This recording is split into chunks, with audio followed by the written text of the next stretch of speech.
His presence commanded attention without effort. When he spoke, his voice was deep and controlled, the kind of voice that expected obedience and received it without question. I am Ryota Matsudaira. My men and I require food, water, and a place to rest before we continue our journey. You will provide this, and in exchange, we will remain through tomorrow to ensure the raiders do not return. It wasn't a request. It was a statement of fact. The servants immediately began scrambling to fulfill his commands, grateful to have something useful to do after the chaos of the night. Kento found himself assigned to attend to the 7 warriors personally. It made sense. He was young, efficient, and experienced in serving high-ranking samurai. But as he moved through the preparations, gathering fresh water for bathing, laying out clean robes, preparing the tea ceremony space, he was hyper-aware of Ryota's eyes following him. Every time he glanced up, he found the samurai watching him with an expression that made his stomach flutter and his skin feel too warm. It wasn't like the crude interest he'd sometimes encountered from drunk soldiers. This was something else, something more intense and deliberate. Like Ryota was studying him, cataloging every detail, making decisions about something Kento couldn't begin to guess. The 7 samurai settled into the guest quarters, and Kento moved among them with practiced efficiency, offering tea, providing clean cloths for washing, answering questions about the castle's layout and resources. The other 6 were named Hideaki, Takeshi, Jun, Daichi, Hiro, and Kaito. Each was formidable in his own right, clearly chosen for both skill and loyalty to their commander. Found Kento again, as it did repeatedly throughout the afternoon, Kento felt something stirring inside him that he'd kept carefully suppressed his entire life. Want, raw and undeniable. As evening approached, Kento prepared the bathing chamber, heating water until steam filled the space and the scent of cedarwood permeated the air. He laid out fresh robes, soft cloths, and oil for after the bath. His hands moved through the familiar routine, but his mind was elsewhere, caught on the memory of Ryota's eyes, on the strength evident in those elegant, deadly hands, on the controlled power in every movement. He was so lost in these dangerous thoughts that he didn't hear Ryota enter the bathing chamber until the man spoke from directly behind him. "You serve well." Kento spun, startled, nearly dropping the oil jar he'd been holding. Ryota stood in the doorway, still in his armor, though he'd removed his sword and outer layers. Up close, he was even more imposing, and Kento found himself taking an involuntary step backward. "My lord," he managed, dropping into a deep bow to hide his flushed face. "The bath is ready for you and your men. Look at me." The command was soft but absolute. Kento straightened slowly, forcing himself to meet those dark, intense eyes. Ryota studied him for a long moment, and Kento felt stripped bare despite being fully clothed. Like this warrior could see every secret he'd ever kept, every desire he'd never acknowledged. "What is your name?" "Kento, my lord." "Kento," Ryota repeated, and the way his deep voice shaped the syllables sent shivers down Kento's spine. "How old are you?" 22, my lord." "Have you served in this household long?" "Since I was 14, my lord." Ryota took a step closer, and Kento forced himself not to retreat. The samurai was close enough now that Kento could smell him, sword oil and sweat and something else, something masculine and compelling that made his mouth go dry. "You are beautiful," Ryota said, as casually as he might comment on the weather. "Has anyone told you this?" Kento's face burned. "I am just a servant, my lord. Beauty is not required of my station." "That was not what I asked." "No, my lord. No one has said such things to me." Ryota's hand came up slowly, giving Kento time to move away if he wished. But Kento stood frozen as those elegant, calloused fingers touched his chin, tilting his face up toward the fading light from the window. The contact sent electricity racing through his entire body, pooling low in his belly in a way that was entirely new and overwhelming. "You tremble," Ryota observed. "Are you afraid?" "I don't know what I am, my lord," Kento admitted honestly, his voice barely a whisper. The corner of Ryota's mouth lifted slightly. "Has anyone ever touched you, Kento? In desire rather than duty?" Kento's breath caught. He should lie, should deflect, should maintain some dignity. Instead, he found himself answering with raw truth. "No, my lord, never." Something blazed in Ryota's eyes, dark and hungry. His thumb traced Kento's lower lip with devastating gentleness. No one has kissed these lips, explored this body, made you understand what pleasure feels like? Kento couldn't speak, could only shake his head minutely, trapped in Ryota's gaze, in the heat of his touch, in the sudden, overwhelming awareness that he wanted this man to do all those things and more. "My men and I have fought hard today," Ryota said, his voice dropping lower, more intimate. "We are weary and in need of comfort. Tell me, Kento, do you know what it means to properly serve warriors who have saved your household?" Kento's mind raced. He understood his duties as a servant, providing food, water, clean linens, tea. But something in Ryota's tone suggested he meant something else entirely. Something Kento had never done, but found himself desperately wanting to understand. "I will serve however you require, my lord," he said, the words coming out more breathless than intended. Ryota's smile widened slightly, predatory and pleased. "Then you will attend us tonight. After we have bathed and eaten, you will come to our chambers. All 7 of us will require your service." The implication in those words should have terrified him, should have sent him fleeing. Instead, Kento felt heat flood his entire body, felt his untouched flesh respond with unmistakable interest to the promise in Ryota's voice. "Yes, my lord," he whispered. Ryota released him, stepping back with that same fluid grace. "Good. Go now and ensure we are not disturbed tonight. What happens in those chambers is between us and you alone." Kento bowed and fled, his heart hammering, his body trembling, his mind spinning with images he'd never allowed himself before. 7 samurai, all of them expecting him to serve them, in ways he could barely imagine but found himself craving with an intensity that shook him to his core. He moved through the rest of the afternoon in a daze, preparing the evening meal, ensuring the other servants understood that the guest quarters were not to be approached after nightfall, gathering supplies he thought might be needed, though he wasn't entirely certain what those needs would be. As the sun set and darkness claimed the castle, Kento found himself in his small room, staring at his reflection in a polished bronze mirror. He looked the same as always. Delicate features, dark eyes, slender build. But something had changed in those eyes. Some spark of anticipation and fear and want that had never been there before. He changed into his cleanest robe, tied his hair back with trembling fingers, and made his way through the silent castle toward the guest quarters, where 7 warriors waited. Each step felt momentous. Each breath came too fast. By the time he reached the door, his entire body was vibrating with nervous energy. He knocked softly, and Hideaki opened the door. The samurai's expression was unreadable as he stepped aside to let Kento enter. The chamber was spacious, lit by oil lamps that cast dancing shadows across the walls. The 7 samurai had bathed and changed into simple sleeping robes, their armor and weapons set aside, but even relaxed, they emanated power and danger. They sat in a loose circle, and when Kento entered, every eye turned to him.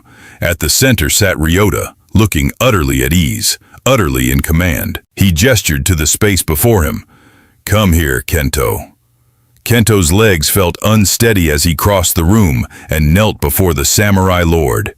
This close, he could see the scars that marked Ryota's hands and forearms, evidence of years of training and combat. Could see the strength in those shoulders, the controlled power in his posture. "You understand why we have asked you here?" Ryota asked. "To serve you, my lord. And you are willing to provide what we need?" Kento's mouth was dry. His hands trembled where they rested on his thighs. "Yes, my lord. Though I must confess I am uncertain exactly what services you require." The admission of his inexperience hung in the air. Around the circle, he heard soft chuckles. "Done this before." It wasn't a question. Done this before. It wasn't a question. But Kento answered anyway. "I have never done anything before, my lord. I am inexperienced in all ways that matter between people." Ryota leaned forward, his dark eyes intense on Kento's face. "Then we will teach you. My men and I have needs tonight, and you will help satisfy them. But we are not cruel. We will not hurt you. We will show you pleasure you have never imagined. And when dawn comes, you will understand your body and its capacity for sensation in ways you never thought possible. Kento's breath came faster. All of you? All of us, Ryota confirmed. Does this frighten you? Yes, Kento admitted.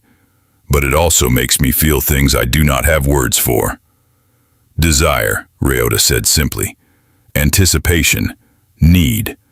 These are the words you seek. He reached out, cupping Kento's face with one large, warm hand. Tonight, you will learn what it means to surrender to pleasure, to let go of control, and trust us to care for you. Can you do this? Every rational part of Kento's mind screamed that this was dangerous, impossible, beyond anything he should consider. But his body was already responding, already leaning into Ryota's touch, already craving more of this unfamiliar heat. I want to learn, he whispered. Ryota's smile was dark and satisfied. Then we begin. He gestured to Hideaki, who moved behind Kento. Strong hands settled on his shoulders, gentle but firm, and Kento gasped at the contact. No one had touched him like this, with intention, with desire. Easy, Hideaki murmured in his ear. We will go slowly. Let yourself feel. Those hands began to move, massaging Kento's shoulders through his robe, working out tension he hadn't realized he was carrying.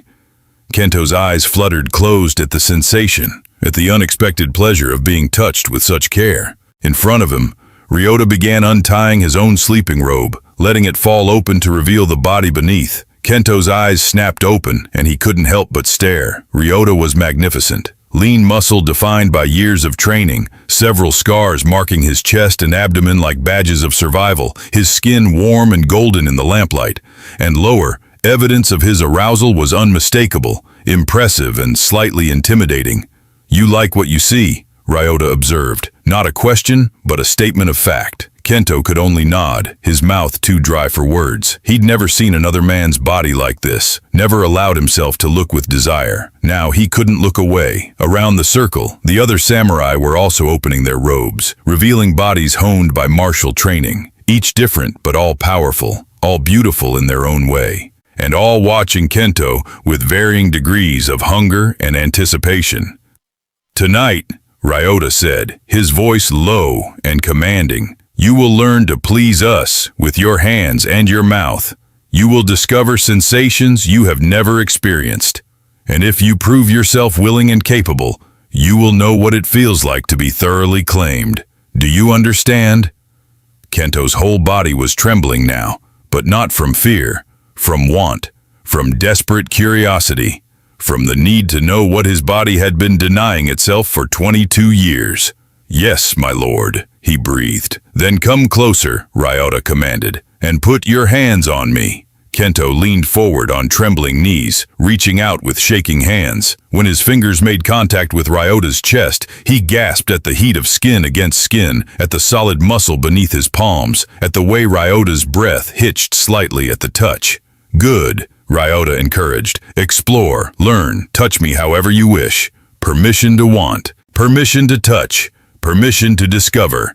Kento's hands moved over Ryota's chest, tracing the definition of muscle, the texture of scars, the warmth of living flesh. It was intoxicating, overwhelming, perfect. Behind him, Hideaki's hands had found the tie of Kento's robe, loosening it slowly.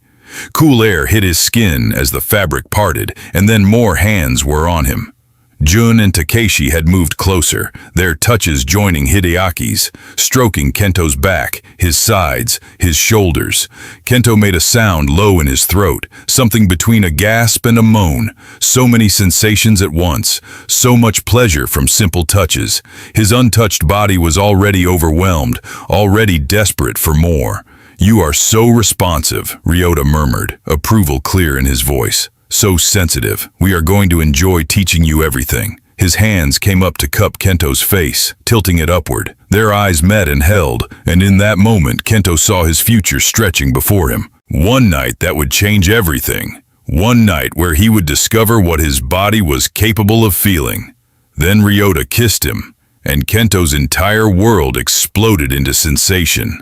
The kiss was gentle at first, almost questioning, giving Kento time to adjust to the new sensation of lips against his own. Then Ryota's tongue swept into his mouth, and Kento gasped at the intimacy of it, at the way it made his entire body respond with heat and desperate need. He'd never been kissed, never knew it could feel like this. Like every nerve ending in his body had suddenly come alive and focused on this single point of contact. Ryota kissed him thoroughly, expertly, until Kento was lightheaded and clinging to the samurai's shoulders for support. When he finally pulled back, Kento made a small sound of protest that drew chuckles from the watching warriors. "Such enthusiasm," Ryota said with satisfaction. "I think we have awakened something in you, Kento." "I did not know," Kento managed breathlessly. "I did not know it could feel like this." "That was only a kiss," Ryota said, his thumb tracing Kento's swollen lower lip. "There is so much more to learn." He guided Kento's hand lower, until Kento's trembling fingers wrapped around the hard length of Ryota's arousal. The heat and weight of it in his palm made Kento's breath catch. He'd never touched anyone like this, never imagined he would.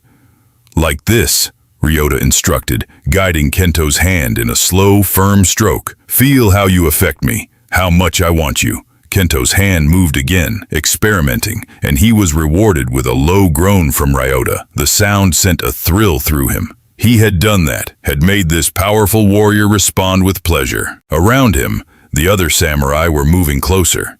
Hands stripped away his robe completely, leaving him bare and exposed in the lamplight. More hands explored his body, learning his shape, finding sensitive places he hadn't known existed. When someone's fingers traced down his spine, he arched with a gasp. When hands gripped his hips, pulling him closer, he went willingly. When Jun leaned in to kiss his neck, teeth grazing sensitive skin, he moaned openly. "So beautiful when you let go," Hideaki murmured against his ear. "So perfect for us." Ryota's hands were in Kento's hair now, gentle but controlling, guiding him downward. Kento understood what was being asked and felt a flutter of nervousness mixed with intense curiosity. "Have you done this before?" Ryota asked, though he clearly knew the answer. "No, my lord." "Would you like to learn?" Kento looked up at him, at the heat in those dark eyes, at the evidence of desire right in front of him. "Yes," he whispered. "Teach me." Ryota's smile was dark and pleased. "Then open your mouth for me, Kento. Take me inside and let me feel those virgin lips wrapped around me." Kento's face burned with the explicit words, but his body responded with undeniable arousal. He parted his lips, leaning forward, and took Ryota into his mouth for the first time. The sensation was overwhelming. The taste of him, the weight on his tongue, the heat and hardness filling his mouth. "Nose. Take only what you can. Use your nose. Take only what you can. Use your tongue." Kento followed the instructions instinctively, his inexperience making him clumsy, but his enthusiasm more than compensating. He focused on Ryota's reactions, on the way his breathing changed, on the slight tremors in those strong hands, learning what brought pleasure. Behind him, other hands were spreading him open, fingers sliding between his cheeks with slick oil to explore places he'd never been touched. Kento gasped around Ryota's length, the dual sensations almost too much to process. "Relax," Daichi murmured from behind him. "Let us prepare you. Tonight you will know what it means to be truly filled." A finger pressed inside him, and Kento's whole body tensed at the intrusion. "We'll pass and become pleasure. I promise we'll pass and become pleasure. I promise you." Kento forced himself to relax, to breathe, to trust these warriors with his untried body. Slowly, the finger inside him began to move, and with it came a sensation that made his eyes roll back. Pleasure, sharp and unexpected, radiating from that intimate invasion. "There," Daichi said with satisfaction. "You feel that? That is only the beginning." More fingers joined the first, stretching him carefully, finding that place inside that made him moan around Ryota's length. Kento was lost in sensation, overwhelmed by the dual stimulation, by hands on his body and voices murmuring encouragement, and the sheer intensity of finally being touched with desire. Ryota's breathing was becoming ragged, his control slipping. "Take me deeper," he commanded, his voice rough with need. "Show me how much you want to please me." Kento tried, relaxing his throat, taking more of Ryota's impressive length until he was gagging slightly. Ryota groaned, his hips moving in shallow thrusts, using Kento's mouth with increasing urgency. "Going to fill your mouth," Ryota warned, his voice strained. "You will swallow everything I give you." The fingers inside Kento found that perfect spot again, and he moaned his agreement, the vibration pushing Ryota over the edge. Kento felt him pulse and throb, felt hot release flooding his mouth, and he swallowed instinctively, taking everything as commanded. When Ryota finally pulled back, Kento gasped for air, his lips swollen and wet, his face flushed with exertion and arousal. He'd just pleasured a man with his mouth, had swallowed his release. He'd learned what it felt like to give someone that kind of satisfaction. "Beautiful," Ryota murmured, wiping a drop from the corner of Kento's mouth with his thumb. "You learn quickly." But there was no time to rest. Hideaki was already positioning himself in front of Kento, his own arousal evident and waiting. "My turn," he said with a smile. "Let us see if you can take two of us at once."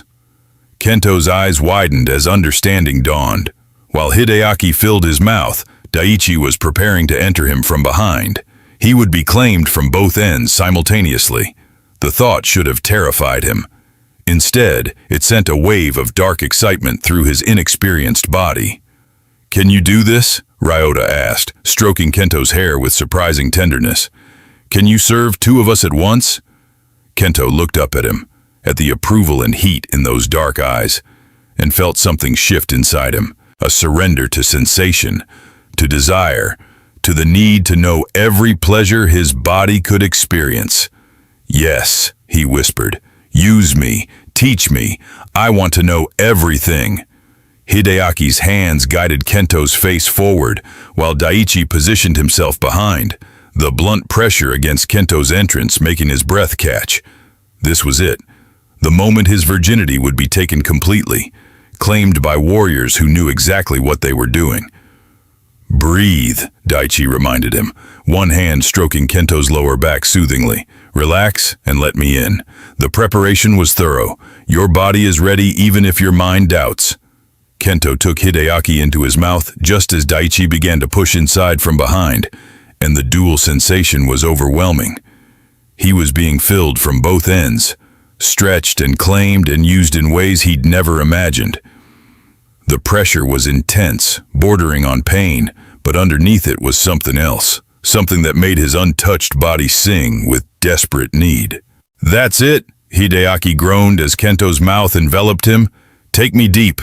Your mouth feels incredible." Behind him, Daichi pushed further, slow and steady, giving Kento's body time to adjust to the intrusion. When he was fully seated, buried completely inside Kento's virgin passage, he paused, letting Kento feel the fullness, the complete possession. "You are so tight," Daichi breathed, his voice strained with control. "So perfect. Can you feel how completely you belong to us now?" Kento could only moan around Hideaki's length, the vibration making the samurai curse and tighten his grip in Kento's hair. Then they began to move, finding a rhythm that had Kento caught between them, impaled and helpless, and drowning in sensation.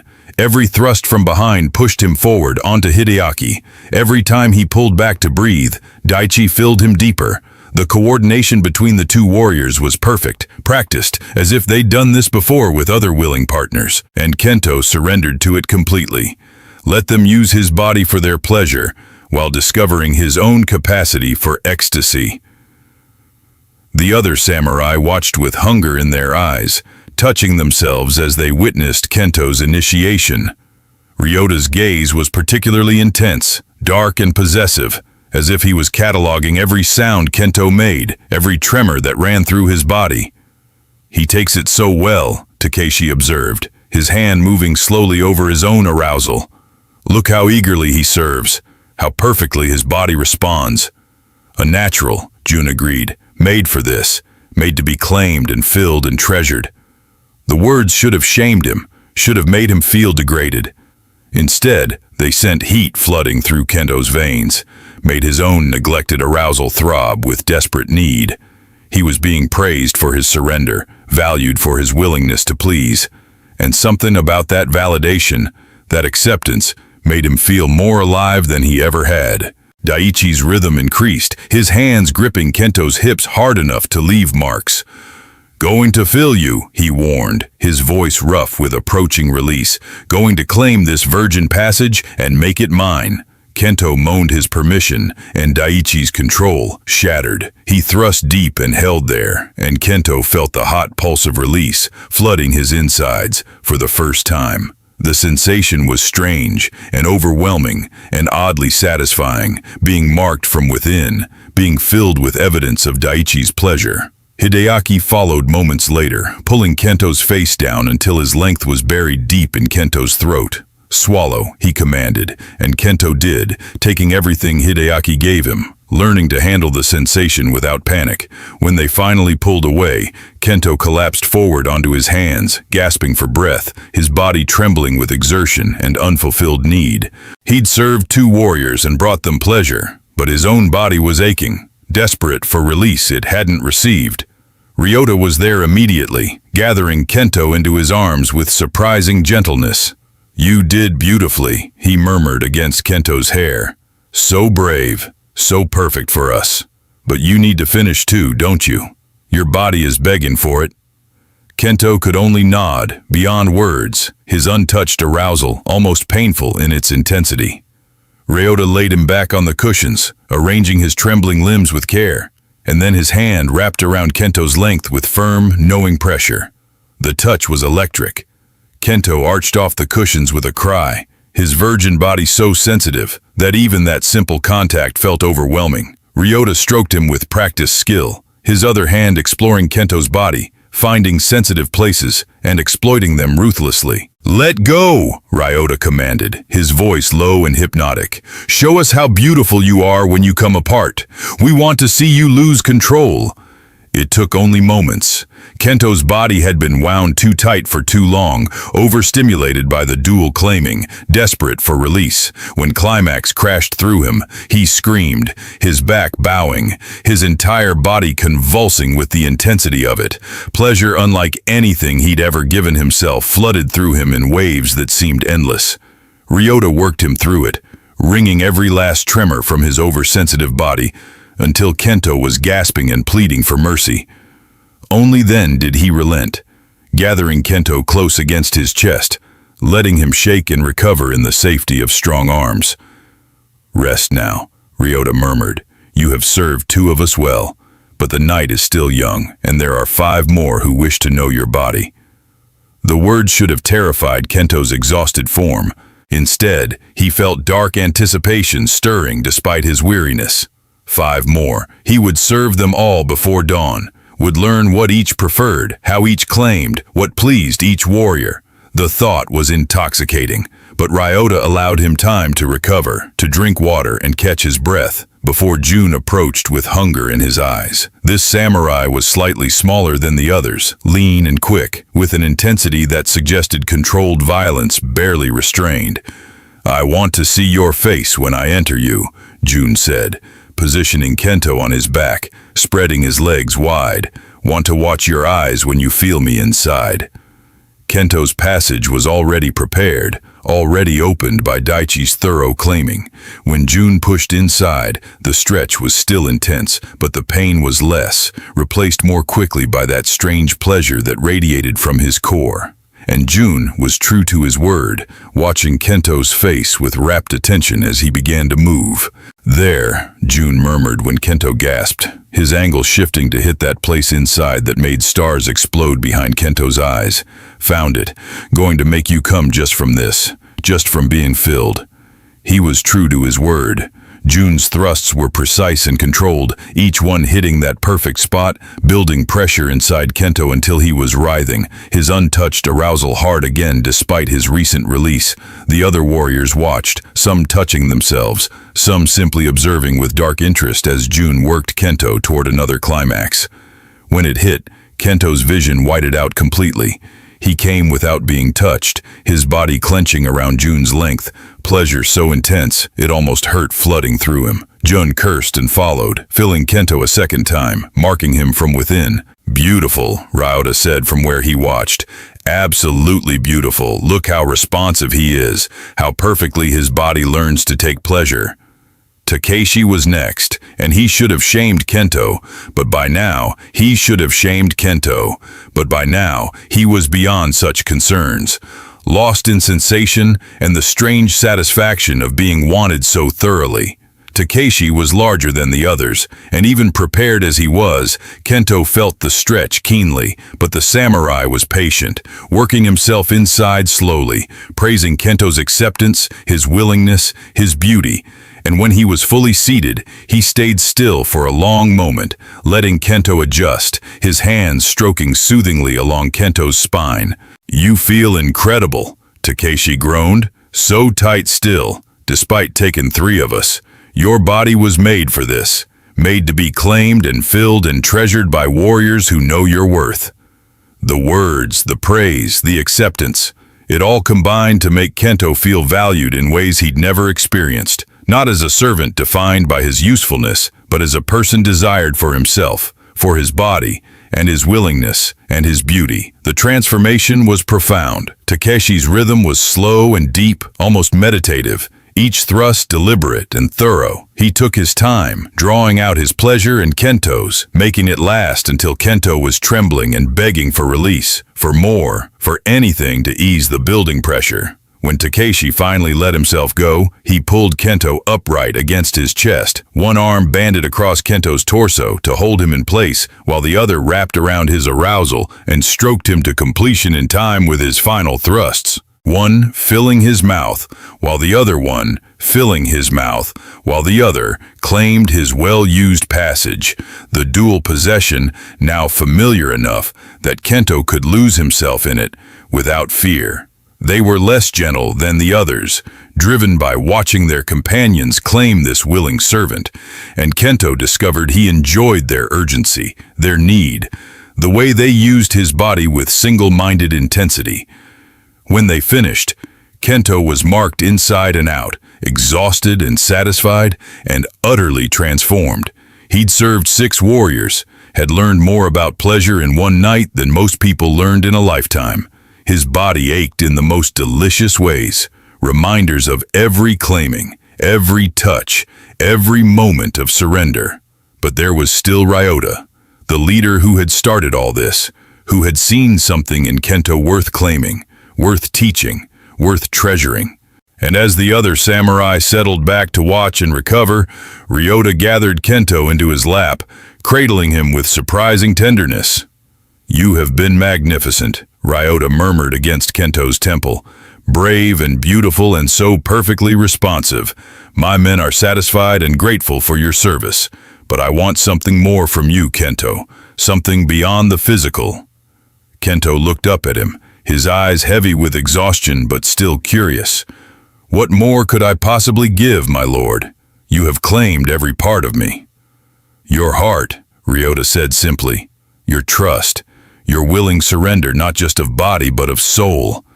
I want you to stay with me, not as a servant but as something more, something precious and valued and mine." The word should have been impossible. A samurai lord did not keep male lovers openly, did not offer partnership to servants far beneath his station. But Kento saw the truth in Ryota's dark eyes, the sincerity behind the proposition.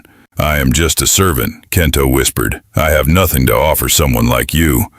"You have everything," Ryota corrected gently. "You have courage and beauty and a capacity for trust that humbles me. You gave yourself to 7 warriors tonight without knowing what would happen, trusting us to care for you. That is not nothing. That is extraordinary." His hand cupped Kento's face, thumb stroking his cheekbone with devastating tenderness. "I want to wake beside you. Want to know your thoughts and dreams. Want to teach you pleasure every night and protect you every day. Want you beside me, not as a servant but as my companion, my lover, mine in every way that matters." Kento's throat tightened with emotion. "Your men," he managed. Will they not object? I have served them all. I am not pure or untouched or worthy of such devotion. My men understand loyalty and bonds formed in shared experience, Ryota said. Tonight was a gift, an initiation, a claiming. But going forward, you will be mine alone. They will respect that. Will protect you as one of us. You will travel with us, train with us, be part of our brotherhood, if you choose this. The offer was everything Kento had never dared dream of. Purpose beyond servitude, belonging beyond utility, love, if he dared name the emotion burning in Ryota's eyes. Yes, Kento breathed. I choose you. I choose this. I choose to be yours. Ryota's smile was brilliant, transforming his usually stern face into something beautiful. He kissed Kento then, deep and claiming, pouring everything he felt into the contact. And when he pulled back, his eyes were dark with renewed hunger. Then let me claim you one final time tonight, Ryota said. Let me show you what it means to be loved, not just desired, to be treasured, not just used. He laid Kento back with exquisite care, arranging his exhausted body with gentle hands. When he positioned himself between Kento's thighs, his entry was slow and reverent, despite Kento's thorough preparation. And his eyes never left Kento's face, watching every expression, every reaction, maintaining that intimate connection. You are mine now, Ryota murmured as he began to move, his rhythm slow and deep and perfect. Mine to protect, mine to pleasure, mine to love. Do you understand? Yes, Kento gasped, his oversensitive body somehow responding again, despite everything it had endured. Yours, completely yours. Ryota made love to him with a tenderness that brought tears to Kento's eyes. Each thrust was deliberate, each touch reverent, each whispered word a promise.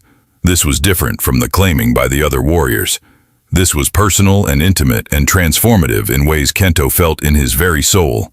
When Ryota's hand wrapped around Kento's arousal, stroking in time with his thrusts, Kento thought he might shatter completely. His body shouldn't have been capable of more, but Ryota knew exactly how to touch him, where to press, how to build pleasure from exhaustion. Come for me, Ryota commanded softly. Come with me inside you, knowing you belong to me, knowing this is how it will be between us, perfect and right and everything we both need. Kento came apart in Ryota's arms, his release less violent than before, but somehow deeper, reaching places in his heart that had never been touched. And Ryota followed moments later, his own completion accompanied by Kento's name on his lips like a prayer, like a vow, like a promise of forever. They lay tangled together afterward, Kento boneless and satisfied and utterly transformed. Around them, the other samurai had settled into sleep, content and sated. But Ryota held Kento close, his hands gentle as they traced patterns on sweat-slicked skin. Rest now, Ryota murmured. Tomorrow we will discuss the future, but tonight just rest in my arms and know you are safe. You are valued. You are mine. Kento drifted toward sleep, his body aching in the most delicious ways, his heart fuller than he'd ever imagined possible. He'd given his virginity to 7 warriors in one night, had discovered pleasures he'd never dreamed existed, had learned what it meant to truly surrender. But more than that, he'd found belonging, had found purpose beyond servitude, had found love in the arms of a warrior who saw him not as a servant to be used, but as a treasure to be cherished. When morning light finally crept through the screens, Kento woke in Ryota's arms, warm and safe and utterly content. The other samurai were stirring, preparing for the day ahead. But Ryota held him close for a moment longer, pressing a kiss to his temple. Good morning, Ryota murmured. How do you feel? Kento considered the question honestly. His body ached, marked inside and out by the night's activities, but underneath the physical soreness was something else. Satisfaction, contentment, joy. Different, he admitted. Changed, but in the best possible way. Any regrets? None, Kento said firmly. Only gratitude. Ryota smiled, that rare, full expression that made him devastating. Then prepare yourself. We leave at midday. You will come with us. Travel as one of my retainers. Your old life as a servant in this castle is over. Your new life as my companion and lover begins today. The enormity of it should have terrified Kento.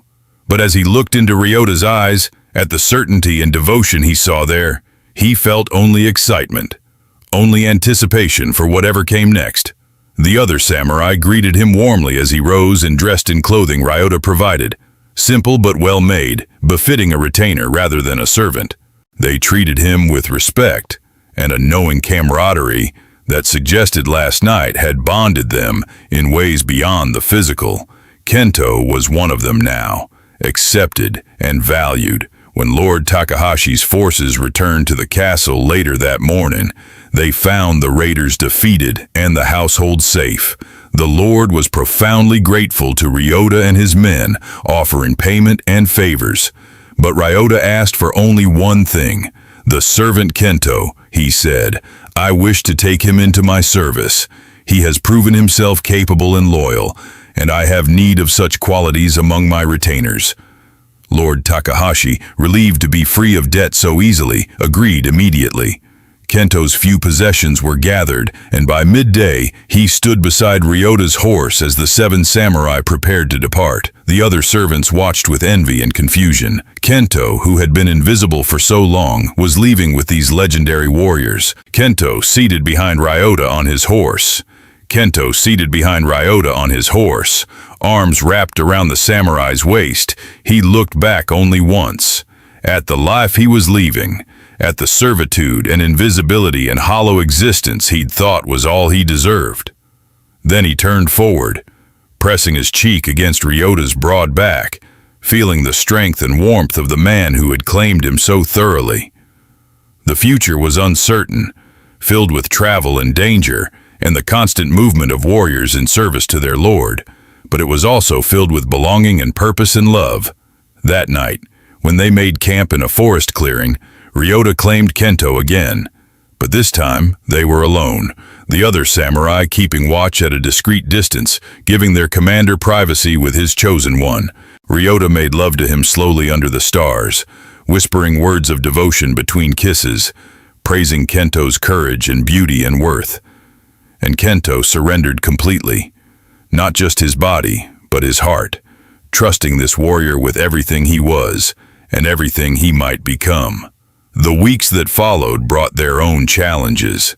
Kento had to learn to ride properly, to handle basic weapons for self-defense, to navigate the complex social dynamics of traveling with a group of warriors. But Ryota was patient, teaching him with the same care he'd shown that first night, and the other samurai helped as well, treating Kento as a younger brother to be protected and guided. The first week on the road was hard. Kento's body ached from riding, muscles screaming from unfamiliar exertion. But Ryota tended to him each evening, massaging away soreness, making love to him with tenderness that made him forget the day's discomfort. Hideaki taught Kento basic swordsmanship, patient but demanding. You'll never be a frontline warrior, Hideaki said honestly. Your build isn't suited for it.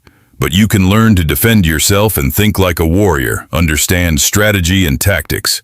That observation proved prophetic. Kento discovered natural talent for reading situations, anticipating movements, seeing patterns in chaos. During evening discussions, when samurai debated routes and approaches, Kento began offering surprisingly insightful suggestions. The mountain pass seems faster, he'd said one evening, studying their rough map. But if I were planning an ambush, that's where I'd wait. The valley route takes longer but offers escape options. Ryota had looked at him with growing respect. You think like a strategist. We'll take the valley route.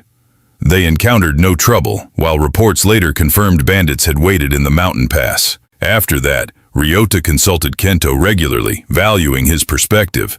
During the day, Kento was becoming valued, earning respect through insights and dedication. At night, he was Ryota's lover, and those intimate hours continued to be a source of discovery. Ryota was an attentive teacher in all things. He showed Kento different positions, rhythms, ways their bodies could join. Some nights he was gentle, making love with exquisite tenderness. Other nights he was demanding, pushing limits, teaching Kento to embrace intensity without fear. I want you to know your body completely, Ryota explained one night after reducing Kento to trembling, pleading desperation before finally granting release. Want you to understand all the ways you can feel pleasure, all the ways I can make you come undone. Your body is beautiful, Kento, and it deserves to be worshipped in every way possible. Kento learned to crave Ryota's touch, to anticipate their nightly joining with an eagerness that would have embarrassed his former self. But there was no shame in this, not when Ryota looked at him with such hunger and devotion, not when every touch affirmed his worth. The other samurai gave them privacy, keeping watch at discreet distances, but Kento knew they could hear his cries of pleasure echoing through the night. Rather than embarrassment, he felt a strange pride. He belonged to Ryota, and everyone knew it. He was claimed and treasured, and that was nothing to hide.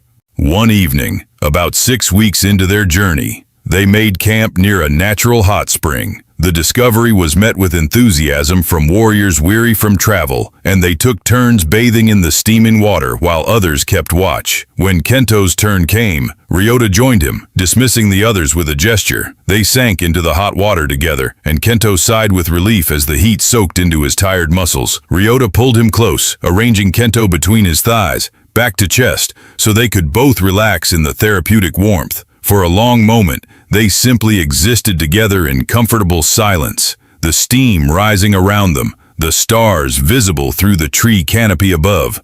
"Tell me something about yourself I don't know," Ryota said eventually, his hands tracing idle patterns on Kento's chest beneath the water. "Something from before we met." Kento thought about it, sifting through memories of his old life that already seemed distant. "When I was young, maybe 7 or 8, before I became a servant, I wanted to be a scholar," he admitted.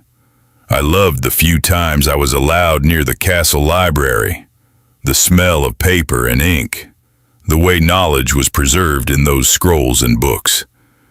I thought that would be the most wonderful life, spending days reading and learning.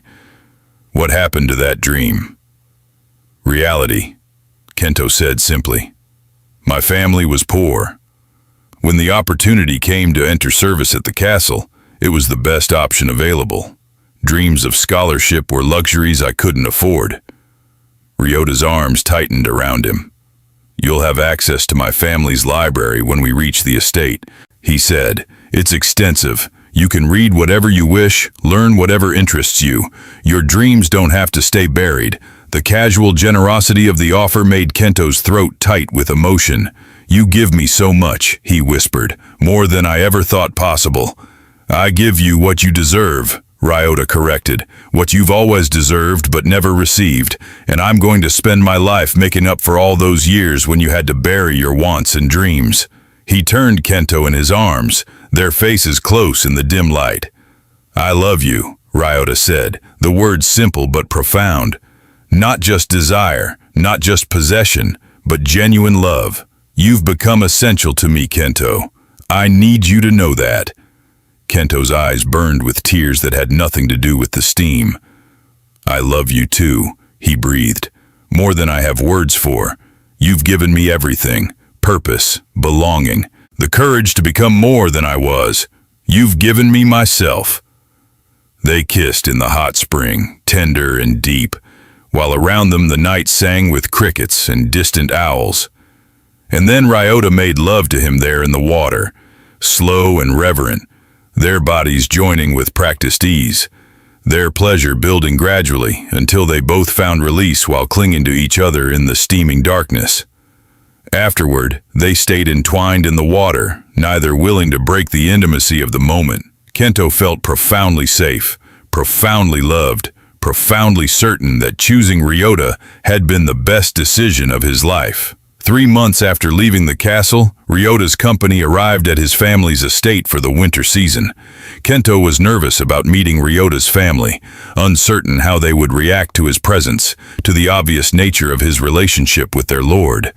But Ryota's mother surprised him. She was a formidable woman who had ruled the household alone after her husband's death, and she studied Kento with sharp, assessing eyes when Ryota introduced him. "So you are the one who has captured my son's heart," she said, her tone unreadable. Kento bowed deeply. "I am honored by his regard, my lady. I hope to prove myself worthy of his trust." She smiled then, warm and genuine. "Any man who can make my son smile the way you do is welcome in this house. He has been alone too long, married only to duty and sword. If you can give him happiness, you have my blessing." The acceptance was overwhelming. Kento had expected judgment, rejection, disgust. Instead, he found welcome, found family, found home in ways he'd never dared imagine. That winter, he trained with Ryota's men-at-arms, learning proper swordsmanship and strategy. He studied with Ryota's tutors, expanding his education beyond the basic literacy he'd learned as a servant. And every night, he shared Ryota's bed, their lovemaking growing deeper and more profound as emotional intimacy matched the physical. When spring came and Ryota's company prepared to travel again in service to their daimyo, Kento was ready. He'd transformed from invisible servant to valued companion, from virgin untouched to lover confident in his body and desires.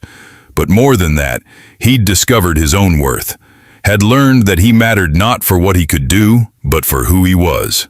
One evening, as they prepared to depart, Ryota presented Kento with a gift, a wakizashi, the short sword that marked samurai status. It was beautifully crafted, the blade perfect, the handle wrapped in silk that matched Ryota's own colors. "You are not a servant anymore," Ryota said, as Kento stared at the weapon with tears in his eyes.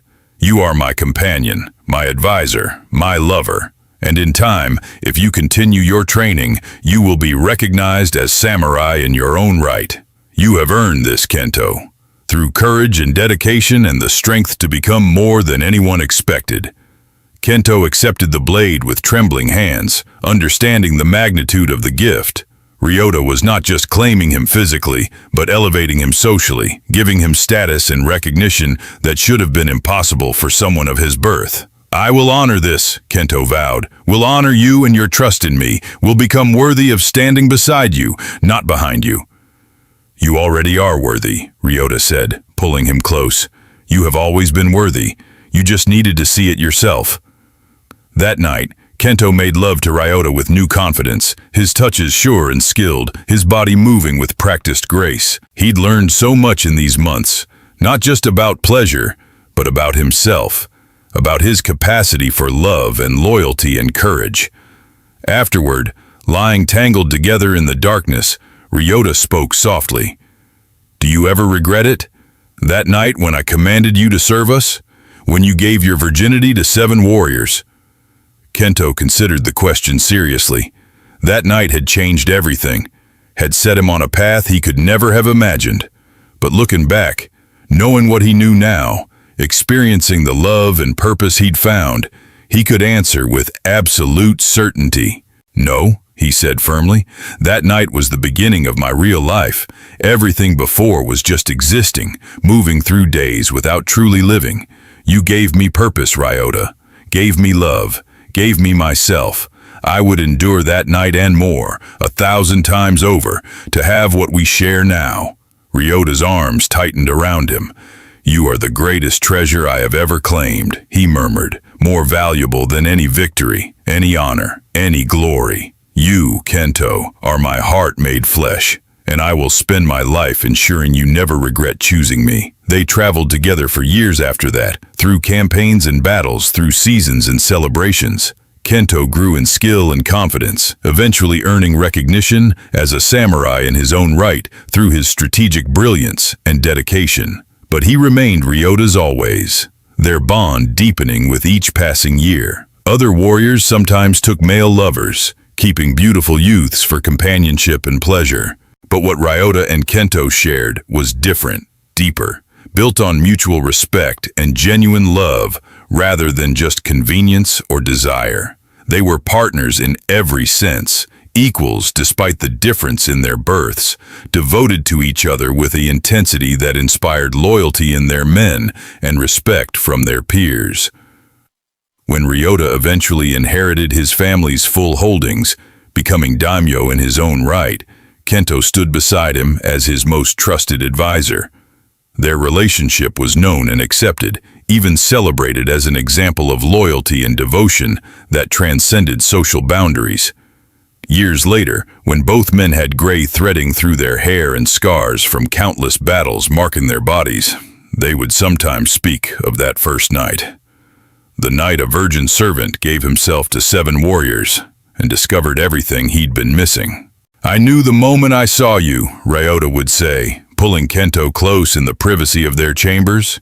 "Standing in that courtyard trying to be invisible. I saw through all your walls in an instant, saw the lonely, beautiful soul underneath, and I knew I had to claim you." "You saw more than I saw in myself," Kento would reply. "You gave me the courage to become who I was meant to be." They would make love then, their bodies older but their desire unchanged, the passion between them still burning bright after decades together. And Kento would fall asleep in Ryota's arms, grateful for the courage he'd found that night, for the surrender that had led to his greatest freedom. His life as an invisible servant seemed like someone else's story now. He was Kento Matsudaira, samurai and advisor, beloved companion to one of the most respected daimyo in the realm. And it had all begun the night he'd knelt before 7 blood-soaked warriors and offered himself with trembling courage. As the story comes to a close, if you found yourself moved by Kento's journey from invisible servant to beloved companion, from virgin untouched to lover confident in his desires, subscribe to this channel and let me know in the comments where you're listening from. And remember, sometimes the bravest thing you can do is reach for what you truly want, even when it seems impossible. Sometimes surrender leads to the greatest freedom, and sometimes love finds us in the most unexpected moments, transforming us into versions of ourselves we never dared imagine.